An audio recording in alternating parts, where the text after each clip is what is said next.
Deus.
అత్యంత పవిత్రమైనటువంటి మాఘ పౌర్ణమి. ప్రతిరోజు పవిత్రమైనదే, పౌర్ణమికి ఒక విశిష్టత ఉంటుంది. అంటే ఈరోజు మన ప్రకృతిలో కొన్ని అమావాస్య రోజు అలాగే పౌర్ణమి రోజు కొన్ని రకాలైనటువంటి మార్పులు ఉంటాయి వాతావరణంలో.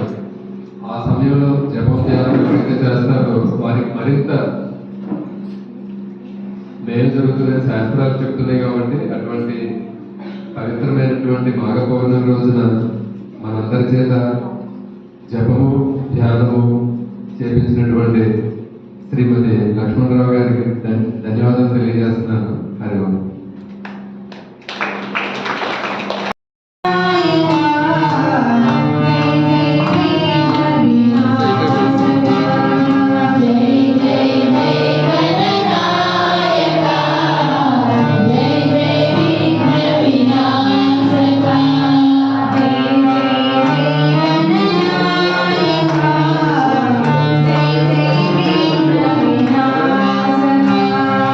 Jai Jai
గగనాన ధగధగా వెలిగేటి చంద్రుడు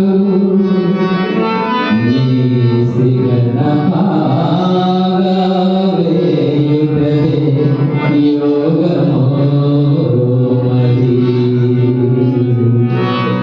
నీ అక్షమున పుట్టి నీ వక్షమున చేరిన రుద్రాక్షల దత్తటి తండ్రి భాగ్యమో మరి. సంబరంగా ప్రాణములిచ్చి నీ కంబరమైన పుత్రకు జన్మమెంత ధన్యమో మరి. నే చేసుకున్న పుణ్యమంత నీ చెంత చేసి నువ్వు పూసుకున్న భస్మమగుడేగా నా పంతమిగా. శివానందాశ్రమ స్థిర నివాసాయ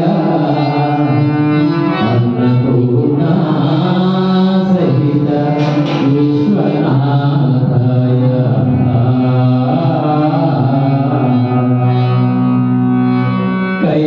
కైలాసవాసవో నీలకంఠ మాపై దయ చూపి కరుణమ్మ కంఠ. కైలాసవాసవో నీలకంఠ మాపై దయ చూపి కరుణమ్మ కంఠ. కైలాసవాసవో నీలకంఠ మాపై దయ చూపి కరుణమ్మ కంఠ. కైలాసవాసవో నీలకంఠ మాపై దయ చూపి కరుణమ్మ కంఠ. అమరులు అసురులు అంబుదినే తరచగా అమరులు అసురులు అంబుదినే తరచగా అమరులు అసురులు అంబుదినే తరచగా ముందొచ్చిన గదలాన్ని విందాగా విసిబట ముందొచ్చిన గదలాన్ని విందాగా విసిబట. కైలాసవాసవో నీలకంఠ మాపై దయ చూపి కరుణమ్మ కంఠ. కైలాసవాసవో నీలకంఠ మాపై దయ చూపి కరుణమ్మ కంఠ. సర్వమో నీవని పార్వతి ప్రతియుక్తగా సర్వమో నీవని పార్వతి ప్రతియుక్తగా సర్వమో నీవని పార్వతి ప్రతియుక్తగా సర్వమో నీవని పార్వతి ప్రతియుక్తగా. అర్ధాంగిని చేసుకొని అర్ధభాగ విసిబట అర్ధాంగిని చేసుకొని అర్ధభాగ విసిబట. కైలాసవాసవో నీలకంఠ మాపై దయ చూపి కరుణమ్మ కంఠ. కైలాసవాసవో నీలకంఠ మాపై దయ చూపి కరుణమ్మ కంఠ. ఉరకలెత్తి దిగి వచ్చిన ఆకాశ గంగని ఉరకలెత్తి దిగి వచ్చిన ఆకాశ గంగని ఉరకలెత్తి దిగి వచ్చిన ఆకాశ గంగని ఉరకలెత్తి దిగి వచ్చిన ఆకాశ గంగని. అవలీలక శిగలోనే బంధించినావట అవలీలక శిగలోనే బంధించినావట. కైలాసవాసవో నీలకంఠ మాపై దయ చూపి కరుణమ్మ కంఠ. కైలాసవాసవో నీలకంఠ మాపై దయ చూపి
క్షేత్రాలని గట్టివి ఆత్రంగాని పుణ్యక్షేత్రాలను గట్టివి కైలాసవాస ఓ నీలకంఠ నాపై దయ చూపి పరమగంధ కైలాసవాస ఓ నీలకంఠ నాపై దయ చూపి పరమగంధ శక్తియుక్తులైన నీపై ఆసక్తితో శక్తియుక్తులైన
కృష్ణ జయ హరి కృష్ణ గోవర్ధన గిరిధారి జయ హరి కృష్ణ గోవర్ధన గిరిధారి రాధా జీవన రాధా మోహన రాధా జీవన రాధా మోహన మంజుల కుంజ విహారి మంజుల కుంజ విహారి మంజుల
దొరికి నీవు లంకంతా వెతికినావు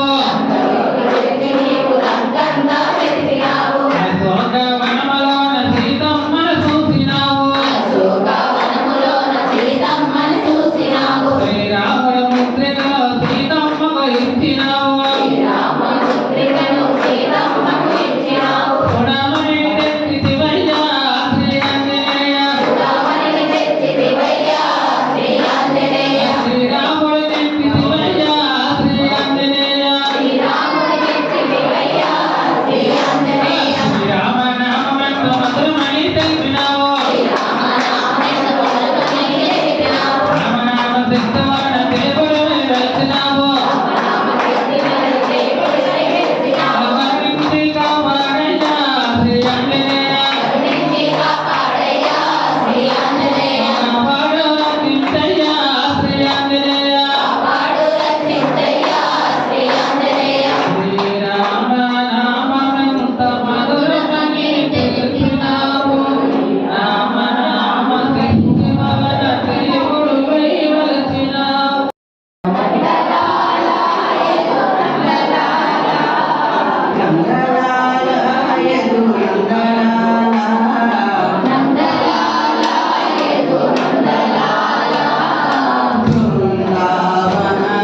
అదే రోజు మన గురువు గారి పుట్టినరోజు.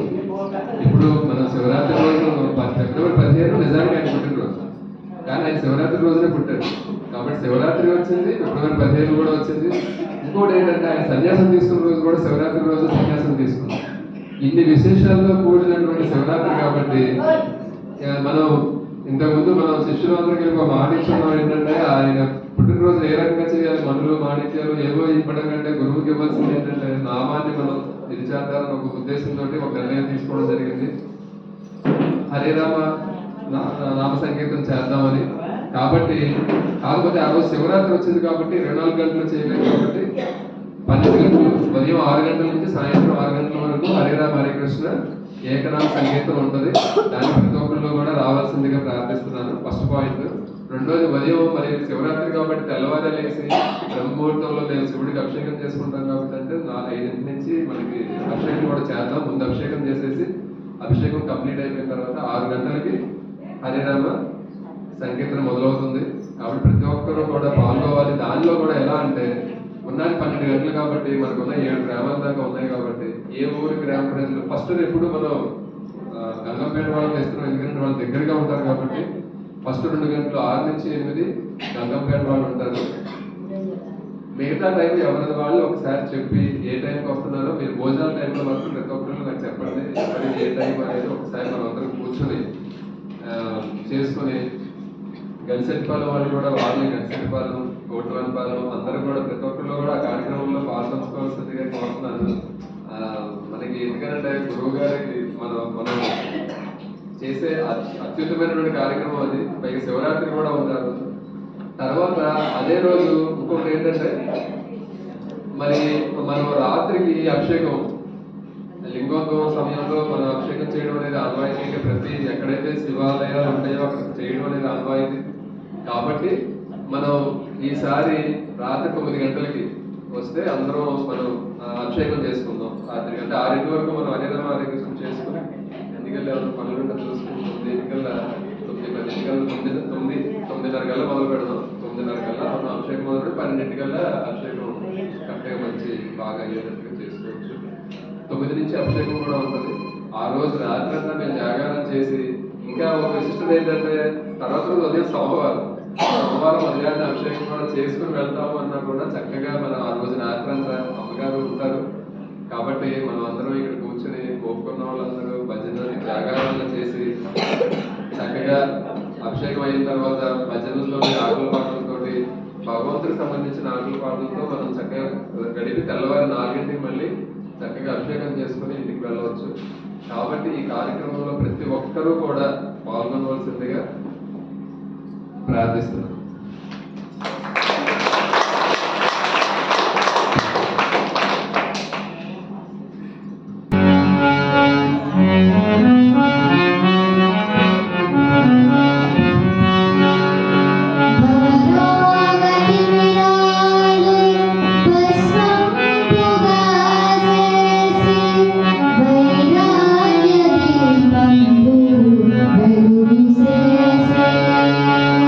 Thank you.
సమేత విశ్వనాథ భగవానుడికి నా యొక్క సాష్టాంగ ప్రణామాలు తెలియజేస్తాను.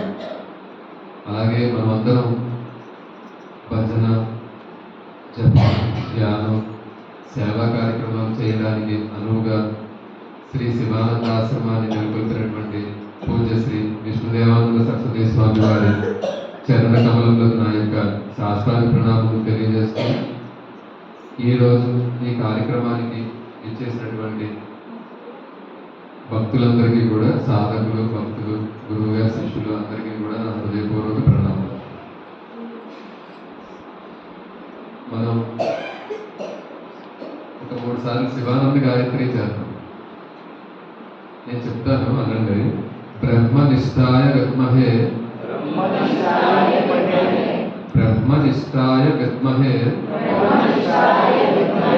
సంయమేంద్రాయ ధీమహి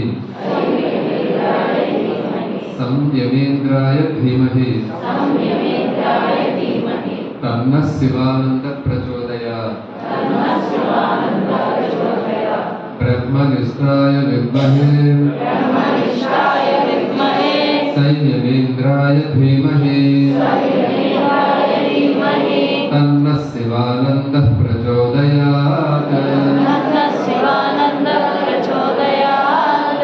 బ్రహ్మనిష్టాయ విద్మహే సంయమేంద్రాయ ధీమహి తన్నః శివానంద ప్రచోదయాత్. ప్రపంచవ్యాప్తంగా అనేక శివానంద ఆశ్రమాలు నెలకొల్పడానికి కారణభూతులైనటువంటి పూజ్య శ్రీ శివానంద సరస్వతి మహారాజ్ వారి యొక్క గాయత్రి అని. అంటే దాని అర్థం ఏంటంటే నిరంతరము కూడా బ్రహ్మనిష్ఠులైంది ఉండి తన యొక్క ఇంద్రియాలని అదుపులో ఉంచుకుని, అంటే సంయమేంద్రాయ అదుపులో ఉంచి మనస్సుని, బుద్ధిని, దేహాన్ని, ఇంద్రియాలని అదుపులో ఉంచుకున్నటువంటి శివానంద స్వామి మనందరికీ కూడా మన బుద్ధిని ప్రచోదనం చేయగాక, మనకి భగవంతుడి వైపు మన మనస్సుని తిప్పడానికి కావాల్సినటువంటి చోదనాన్ని ఆయన చేయమని మనం ప్రార్థిస్తూ చేసేటువంటి గాయత్రి శివానంద. అయితే నిజానికి మనం ధ్యానం చేస్తూ ఉంటాం. అంటే రకరకాల పద్ధతులు, రకరకాల ఒక్కొక్క గురువు ఒక్కొక్క రకంగా చెప్తూ ఉంటారు. ధ్యానం అంటే ఏంటంటే ఏకాగ్రత, చిత్తాన్ని పరమాత్మ వైపు మీద ఏకాగ్రంగా ఉంచడాన్ని ధ్యానం అంటాం. అయితే ఈ ధ్యానం చెల్లించాలని ఆలోచన రావడానికి గల కారణం ఏంటంటే, ఈరోజు ధ్యాన యోగం మొదలు పెడదామని 6వ అధ్యాయాన్ని, దాన్ని ఆత్మ సంయమ యోగము అంటారు. అంటే దానికి ఇంకొక పేరు ధ్యాన యోగం. ఆ యోగం అంతా చదివి దాన్ని ఆకలింపు చేసుకున్న తర్వాత మహాత్ములు నిజమైన ధ్యానాన్ని ఎలా చేయాలి అని ఉపదేశించారు. అలాగూ శ్రీకృష్ణ పరమాత్మ ధ్యానాన్ని ఎలా చెప్పాడు అనే దాన్ని మనందరం తెలియజేస్తూ ప్రాక్టికల్గా కూడా మనం ఒకసారి ధ్యానం చేసే ప్రయత్నం చేద్దాం. అయితే మనకి గురువు గారు ఎప్పుడూ చెప్తూ ఉంటారు, సాధకులకి శ్రవణము, మననము, నిధిధ్యాసనం, ఈ 3 సాధకులు చేయవలసింది. శ్రవణం అంటే ఎవరైనా మహాత్ములు చెప్పినప్పుడు గీత, రామాయణం, భాగవతం ఇటువంటివి వింటాం, భగవద్గీత లాంటివి వింటాన్ని దాన్ని శ్రవణం అంటారు. దాన్ని మనం ఇప్పుడు ఇక్కడ శ్రవణం చేస్తాం. ఒక మంచి విషయాన్ని మనం విని ఇంటికి వెళ్ళిపోయి మరలా మనం మన కార్యక్రమాల్లో ఉండిపోతే దాన్ని మనం మర్చిపోయినట్టే కదా. దాన్ని మననం అంటారు. మననం అంటే అర్థం ఏంటంటే దేన్నైతే మనం విన్నామో దాన్ని నిరంతరం కూడా, ఆ వాక్యాల్ని, ఆ మంచి విషయాల్ని మనం నిరంతరం కూడా మననం చేయడం, దాన్ని మననం అంటారు. అలాగే గురువు చెప్పిన మాటని మన్నించి మనం దాన్ని సాధనలోకి తీసుకురావడాన్ని మననం అంటారు. అటువంటి మననం ఎవరైతే చేస్తారో వారికి నిధిధ్యాసం. ఈ నిధిధ్యాస అన్నది సంస్కృత పదం, కానీ దీని ధ్యానానికి ఒక పదం నిధిధ్యాస. ఆ ధ్యాసని మనం ఒక చోట కేంద్రీకృతం చేయాలి. అయితే ధ్యానానికి నిధిధ్యాసనికి ఒక చిన్న భేదం ఉంది. ఎలా అంటే ధ్యానం అంటే ఏదైనా ఒక సగుణ సాకార పరమాత్మ మీద మన దృష్టిని కేంద్రీకరించడాన్ని ధ్యానం అంటారు. మనం ఒక మూర్తిని మన మనసులో ఉంచుకుని రాముడైతే రాముడు, కృష్ణుడైతే కృష్ణుడు, శివుడైతే శివుడు, వాళ్ళని మనం మన మనసులో దాన్ని ఏకాగ్రం చేయడాన్ని ధ్యానం అంటారు. కానీ నిధిధ్యాసన అంటే ఏంటంటే నిర్గుణ నిరాకారోపాసన అన్నమాట. అంటే అక్కడ పరమాత్మ ఉండదు, ఏ విగ్రహం ఉండదు, ఏ రూపము ఉండదు. నీలో ఉన్న ఆత్మ మీద ధ్యానాన్ని చేయడాన్ని నిధిధ్యాసనం అంటారు. అంటే దీనికంటే అది చాలా ఉన్నత స్థాయి. నిజానికి శ్రీకృష్ణ పరమాత్మ చెప్పింది అదే. అంటే అలా అని మనం సగుణోపాసన చేయడం తప్పేం కాదు, మనం పూజ చేయాలి. కానీ ఉన్న పరమాత్మ, ఎందుకంటే భగవద్గీతలో శ్రీకృష్ణ పరమాత్మ చెప్తాడు, అహమాత్మ గుణాకేశ సర్వభూతాస్తయ స్థిత అని. అందరిలోనూ నేనే ఉన్నాను అంటాడు. అంటే దాని అర్థం ప్రతి ఒక్కరిలోనూ కొలువైనటువంటి పరమాత్మ మనం చూడాలి అన్నప్పుడు మనం ఒక్క చోటే అక్కడే శివుడు ఉన్నాడు, ఇక్కడే కృష్ణుడు ఉన్నాడు అనే భావన కాకుండా ప్రతి ఒక్కరిలోనూ ఆ పరమాత్మ విరాజిల్లుతున్నాడు అన్న భావంతో చేసే సాధన అత్యుత్తమైనటువంటి సాధన. ఇదే సందర్భంలో దీని గురించి మనం గీత అధ్యయనం చేసుకుంటూ మాట్లాడదాం. ఇప్పుడు మనం ధ్యానం చేద్దాం కాసేపు. దాన్ని ఎలా చేద్దామంటే ధ్యానానికి ఒక ఆసనం అవసరం. ఒక ఆసనం మీద కూర్చుని ప్రశాంతంగా, అలా అని చెప్పి నేను కింద కూర్చోలేను అని బాధపడక్కర్లేదు. మనకి అందుకే స్థిర సుఖమాసనం అంటారు. ఎవరైతే స్థిరంగా కూర్చోవాలి, సుఖంగా కూర్చోవాలి, బాధ పెట్టకూడదు. దేహాన్ని బాధ పెడుతూ కూర్చుంటే మనకి అప్పుడు ధ్యానంలో ఏకాగ్రత రాదు. కాబట్టి మనం ఎలా కూర్చోవాలంటే మనకి ఏది అనువుగా ఉంటే దానిలో కుర్చీలో కూర్చుని చక్కగా ధ్యానం చేయొచ్చు. అలాగే కూర్చున్నప్పుడు మనం నేల మీద కూర్చున్నప్పుడు వెన్ను నిటారుగా ఉంచుకోవాలి. వెన్ను నిటారుగా ఉంచుకుని ప్రయత్నం చేయాలి. తర్వాత రెండోది, దీనికి స్థిర సుఖమాసనం అంటే చక్కగా మనకి నచ్చిన ఆసనంలో కూర్చోవచ్చు.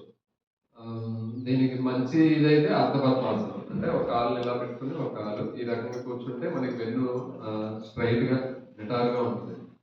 కాబట్టి అలా కూర్చుని మనం ప్రశాంతంగా వెన్ను కూర్చొని మన వెన్ను నిటారుగా ఉంచి కళ్ళుని అలవోకగా మూయాలి. మూసి నేను చెప్తూ ఉంటాను, మీరు అలా చేస్తూ ఉండండి. చక్కగా కావాలంటే మరొకసారి మళ్ళీ మనం ఓంకారం చేద్దాం. చేసి ప్రశాంతంగా అలా అలవోకగా, అంటే కళ్ళుని గట్టిగా మూయకూడదు, గట్టిగా నొక్కకూడదు. పైన పెట్టి మెడని తలని నిటారుగా ఉంచుకుని భుజాలని వదులుగా వదిలేయాలి.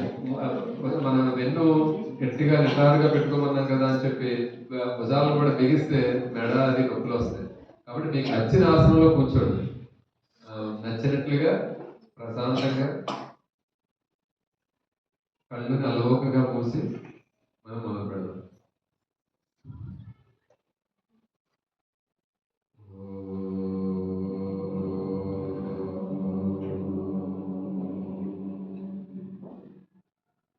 మీ కన్నులను మీరు అలవోకగా మూసిన తర్వాత మీ దృష్టిని ఎదురుగుండా చూడండి. ముందు మనం మామూలుగా చూసినప్పుడు ఎలా చూస్తామో అలా చూడండి.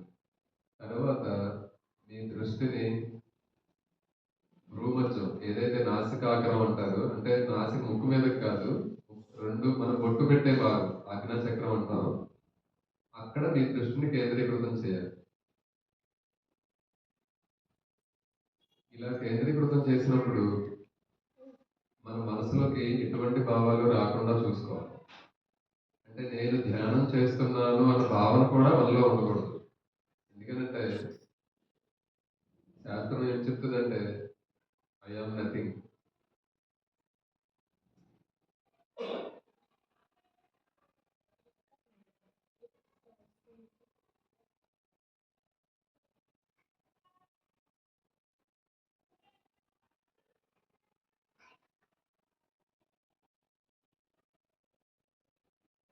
ధ్యానం నేను చేస్తున్నాను అన్న భావన కానీ, నేను చేయించేవాడిని అన్న భావన కానీ ఉండకూడదు.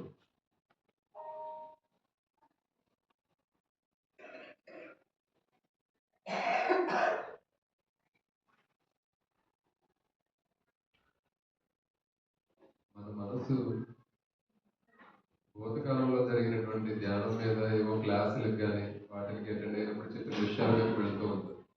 దాన్ని మనం ఇక్కడే ఉంచే ప్రయత్నం చేయాలి.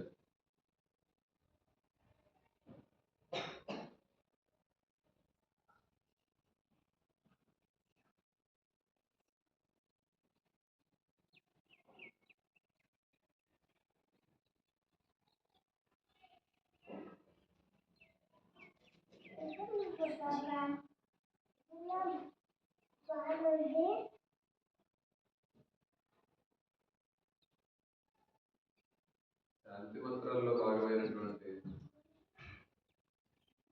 అసతోమ సద్గమయ, తమసోమ జ్యోతిర్గమయ, దాని గురించి చెప్పాలంటే అసత్తు నుండి సత్తు వైపు తీసుకెళ్లేదే మన ధ్యానం.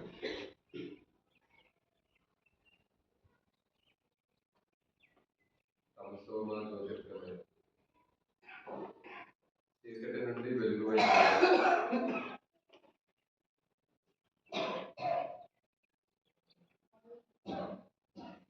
మనలో ఉన్న చీకటి తొలగించి గురువాక్యాన్ని, శాస్త్రవాక్యాన్ని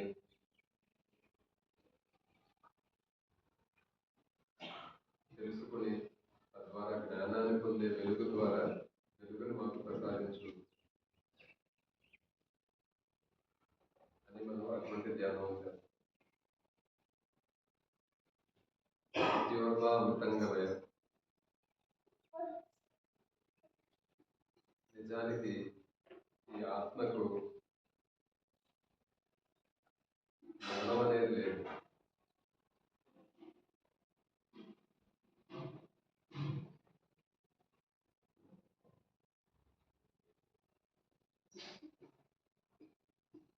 శ్రీకృష్ణ పరమాత్మ గీతలో చెప్తారు,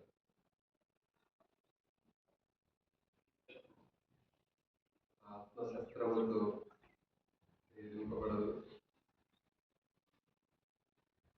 అగ్నితో కాల్చబడదు, నీటితో తడవబడదు. అటువంటి సచ్చిదానంద ఘన పరమాత్మలో ఉన్నాం మనమందరం. అటువంటి స్థితికి వెళ్ళే విధంగా చేసే ధ్యానం ఈ ధ్యానం. కాబట్టి మరణం లేని స్థితి నుండి అమృత తుల్యమైనటువంటి ఆత్మతత్వం వైపు అడుగులు వేయడమే ధ్యానం.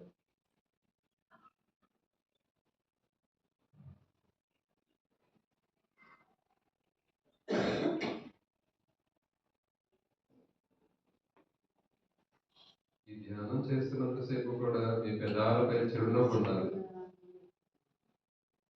పెదవులను చిరునవ్వుతో ఉన్నట్టుగా ఉంచుకోండి. మీ మనసు ఏవో ఆలోచిస్తున్నప్పుడు దాని వల్ల దృష్టిని భూమధ్యంలోకి తీసుకురండి.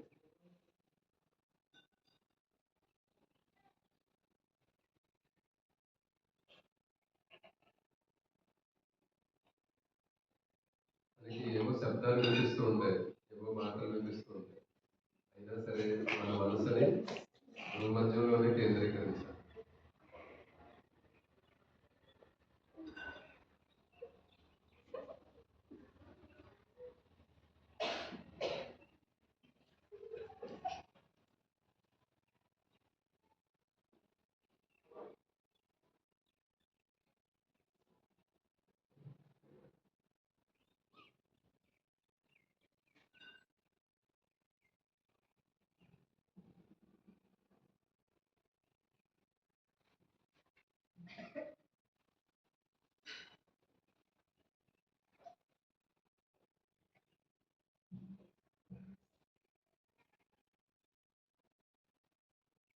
చేసేది పరమాత్మే, చేయించేది పరమాత్మే.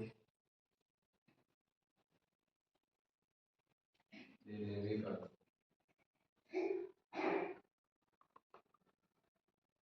నేను కేవలం ఆయన చేతిలో పనిపెట్టుకున్నాను అన్న భావనతో ప్రశాంతంగా ఈ మనస్సుని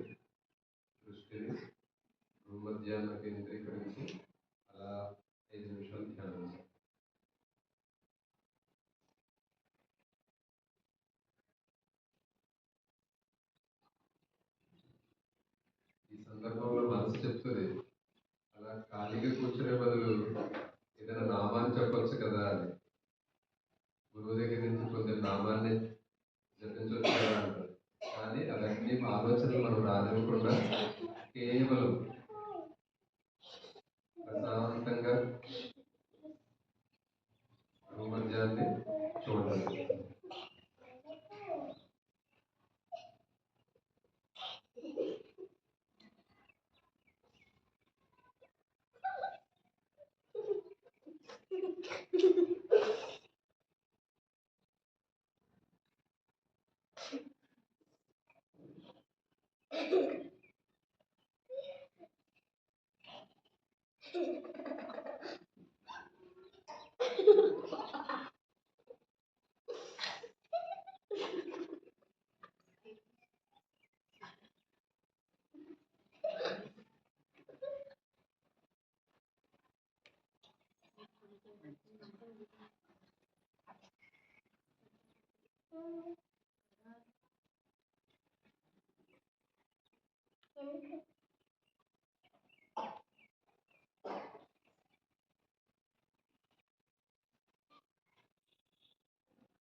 మన కంటికి భారంగా అనిపించే పరిస్థితి లేకుండా పెదాలకు చిరునవ్వు ఉంచుకోవాలి.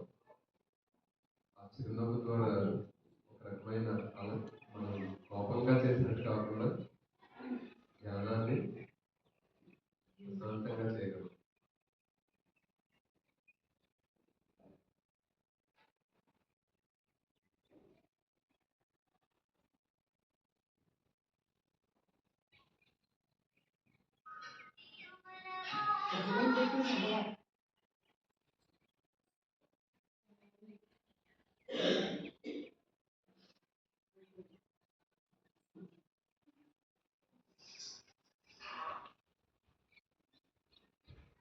అలా మీ చూపుని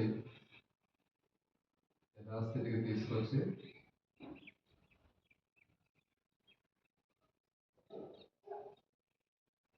చేతుల్ని బాగా దిగినప్పటి వరకు మనం కళ్ళు మూసుకుని ఉండడం వల్ల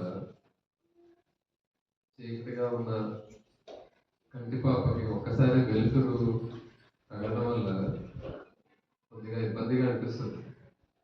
కాబట్టి కంపల్సరీగా మనం అరచేతుల్ని బాగా రబ్ చేసి వేడి చేసి కళ్ళ మీద పెట్టి నెమ్మదిగా కళ్ళని తీసేయాలి.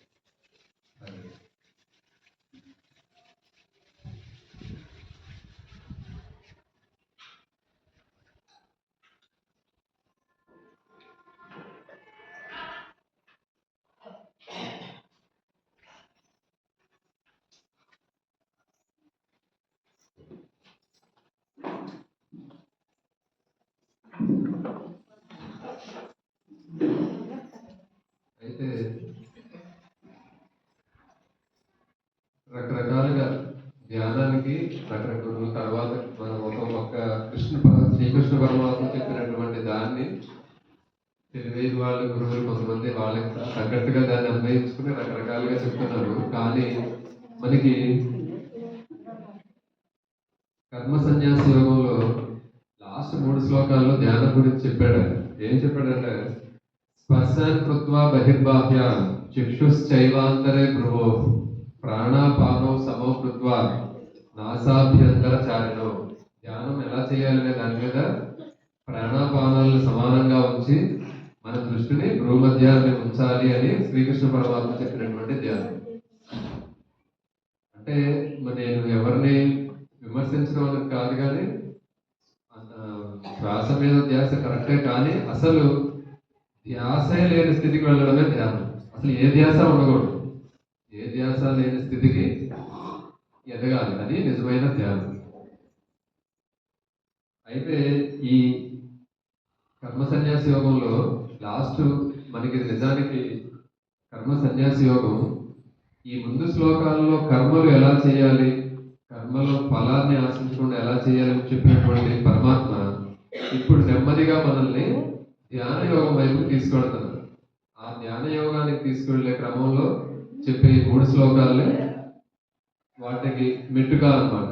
స్పర్శాన్ని కృత్వా బహిర్బాహ్య చక్షుష్ చైవాంతరే భ్రువో, నీ చూపుని భ్రూమధ్యాన్ని ఉంచి ప్రాణాపానాల్ని సమానంగా ఉంచి ధ్యానం చేయడానికి సిద్ధం కావాలి అని చెప్తున్నాడు అనమాట. అయితే మీరు గమనించండి, ధ్యానంలో ప్రాణాపానాలు సమానంగా ఉంటాయి. కోపం వచ్చినప్పుడు చూడండి, వాళ్ళకి ఊపిరి అంటే పొగలు కట్టినట్టుగా ఊపిరి చాలా అపసమయంగా ఉంటుంది.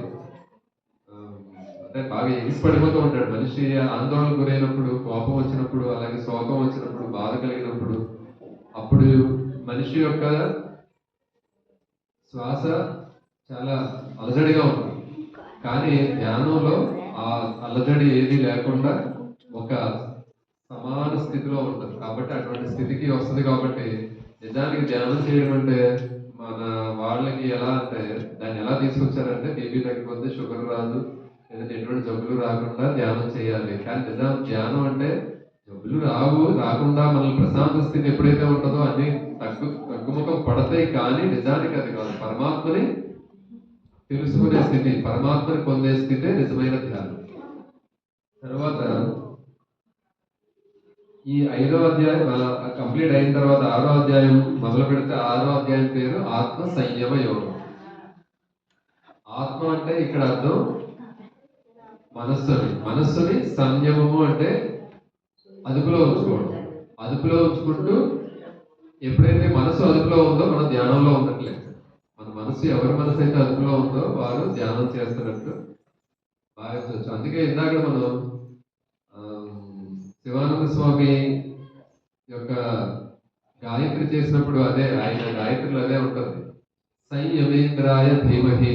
ఆయన తన ఇంద్రియాలని, మనస్సుని, దేహాన్ని అన్నిటిని అదుపులో ఉంచుకున్న బట్టి ఆ మహాపురుషుడయ్యి ఇంతమందిని ఇంకా ఇప్పటికీ కూడా నడిపించగలుగుతున్నారు. ఇంతమంది మనం కూర్చున్నాం అంటే దానికి మూల కారణం ఎవరంటే శివానంద స్వామి. ఆయన ఇచ్చిన బోధనలు ఆయన ఆ శాస్త్రాధ్యయనం చేసే శాస్త్రాన్ని ఆయన ఎంత బాగా సమకూర్చారంటే ఆయన చెప్పిన శ్లోకం కూడా సెల్ఫ్ లవ్ మెడిటేట్ రియలైజ్. దానికి భగవద్గీతకి నాకు భగవద్గీత అధ్యయనం చేసిన తర్వాత అర్థమైంది ఏంటంటే, మీరు గమనించండి, భగవద్గీతలో శ్రీకృష్ణ పరమాత్మ సాంఖ్యయోగం, కర్మయోగం, జ్ఞానయోగం, కర్మ సన్యాస యోగం చెప్పాడు.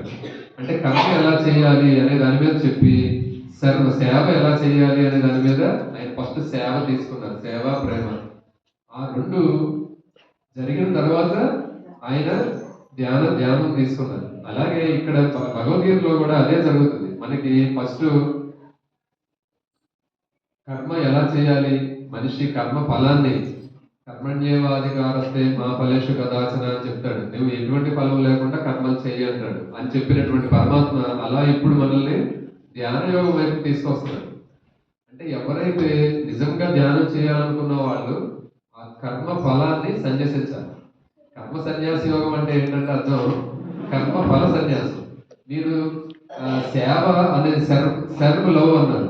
మీరు నిజంగా చెప్పండి, సేవ ఎవరు చేయగలరు అంటే ఎటువంటి నిజమైన సేవ అంటే అర్థం ఏంటంటే ఎటువంటి ఫలతృష్ణ లేకుండా చేసేదే సేవ. మనం ఒక ఫలాన్ని ఆశించి సేవ చేసాం అనుకోండి, అది సేవ అనకూడదు.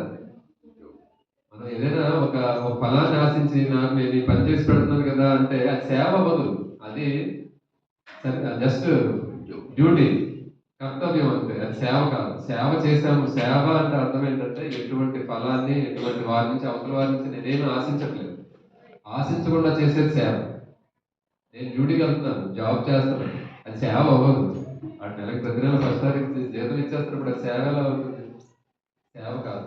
అది కేవలం నా యొక్క డ్యూటీ కర్తవ్యాన్ని నిర్వహిస్తున్నాను. ఇక్కడ ఆయన చెప్పింది సేవ అంటే సేవ అంటే అర్థం ఏంటంటే కర్మణ్యేవాధికారస్తే మా ఫలేషు కదాచన, నీవు ఎటువంటి ఫలాన్ని ఆశించకుండా సేవ చెయ్యి. అలా సేవ చేయాలి అంటే నీకు ప్రేమ ఉండాలి, అవతల వాళ్ళ మీద ప్రేమ ఉండాలి. ప్రేమ లేకపోతే సేవ చేయలేము. కాబట్టి ఈ ప్రేమ ఉండాలి. ఆ ప్రేమ ఉండాలి అంటే అటు అవతల వ్యక్తిలో మనం భగవంతుడిని చూడాలి. అందుకే అహమాత్మ కూడా కేస అన్నది ఆ ప్రతి వ్యక్తిలోనూ మనం భగవంతుడిని దర్శించినప్పుడే మనం ప్రేమించగలం. లేదంటే అవి నల్లగా ఉన్నాడు, తెల్లగా ఉన్నాడు, పొట్టిగా ఉన్నాడు, అమెరికన్ ఇతను మన మతం కాదు, ఇతను మన వర్గం కాదు, ఇతను మన కులం కాదు అనిపిస్తుంది. ఇవన్నీ రాకుండా ఉండాలంటే వారిలో మనం పరమాత్మ భావాన్ని మనం చూడగలగాలి. అలా చూసినప్పుడు మనం ప్రేమించగలం, అలా ప్రేమించినప్పుడు సేవ చేయగలం. ఈ రెండిట్లో నీకు ఎప్పుడైతే ఒక పరిపూర్ణంగా నువ్వు చేయగలవో అప్పుడు ధ్యానంలో నీకు కూర్చున్నప్పుడు ఎటువంటి భావాలు నీ మనసులో కదలాడు, ఎటువంటి భావాలు కదలాడు. మనసు ఆ స్థాయికి వెళ్ళినప్పుడు నీ ధ్యానంలో ఏకాగ్రత ఎలా అంటే ఒక చెరువులో ఒక రాయి వేసినప్పుడు అలలు ఏర్పడతాయి. ఒకళ్ళు చూడగానే ఒక భావం కలుగుతుంది, ఈవిడ నన్ను ఆ రోజు ఆ మాట ఉంది అన్న భావన వచ్చిందంటే అయిపోయింది మనసు. అప్పుడు ధ్యానంలో నిలబడదు. నీకు మనం ధ్యానం చేస్తున్నప్పుడు కూడా మనం ఎవరి గురించి ఆలోచించడం, దేని గురించి ఆలోచించడం, అది వచ్చి ఆలోచించామంటే అర్థం మన మనసులో ఆ భావం ఏకాగ్రత లేదు. కాబట్టి నిష్కామ కర్మ ఇప్పటి వరకు చెప్పినట్టు భగవద్గీత ఏం చెప్పిందంటే నిష్కామ కర్మ చేసిన వాడికే ధ్యానంలో నిమగ్నం అవ్వగలడు. కాబట్టి ముందు నిష్కామ కర్మ యోగాన్ని చెప్పినటువంటి శ్రీకృష్ణ పరమాత్మ ఇప్పుడు ఆత్మ సంయమ యోగమైనటువంటి ధ్యాన యోగాన్ని మనకి తెలియజేస్తున్నాడు. ఈ రోజు ఈ శ్లోకాన్ని మొట్టమొదటి శ్లోకాన్ని ఒకసారి చెప్పి ఆ రోజు ఈ రోజు కార్యక్రమాన్ని ముగిద్దాం. ఓం శ్రీ పరమాత్మనే నమః. అథ షష్ఠోధ్యాయః ఆత్మసంయమ యోగః. శ్రీ భగవానువాచ అనాశ్రితః కర్మఫలం కార్యం రామ రామ రామ హరే హరే హరే కృష్ణ కృష్ణ కృష్ణ హరే హరే. హరే రామ రామ రామ హరే హరే హరే కృష్ణ కృష్ణ కృష్ణ హరే హరే. అచ్యుతం కేశవం కృష్ణ దామోదరం రామనారాయణం జానకీ వల్లభం. రామనారాయణం జానకీ వల్లభం. అచ్యుతం కేశవం కృష్ణ దామోదరం. అచ్యుతం కేశవం కృష్ణ దామోదరం. రామనారాయణం జానకీ వల్లభం. రామనారాయణం జానకీ వల్లభం. कौन कहते हैं भगवान आते नहीं. कौन कहते हैं भगवान आते नहीं. कौन कहते हैं भगवान आते नहीं. कौन कहते हैं भगवान आते. श्री रामचंद्र जय जय राम. श्री रामचंद्र जय जय राम. राम श्री रामचंद्र जय जय राम. राम श्री रामचंद्र जय जय राम. करुणाभिराम कमनीय नाम. करुणाभिराम रमणीय नाम. करुणाभिराम कमनीय नाम. करुणाभिराम रमणीय नाम. राम श्री रामचंद्र जय जय राम. राम श्री रामचंद्र जय जय राम. गोविंद राम कल्याण राम. कोदंड राम कल्याण राम. गोविंद राम कल्याण राम.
कृष्ण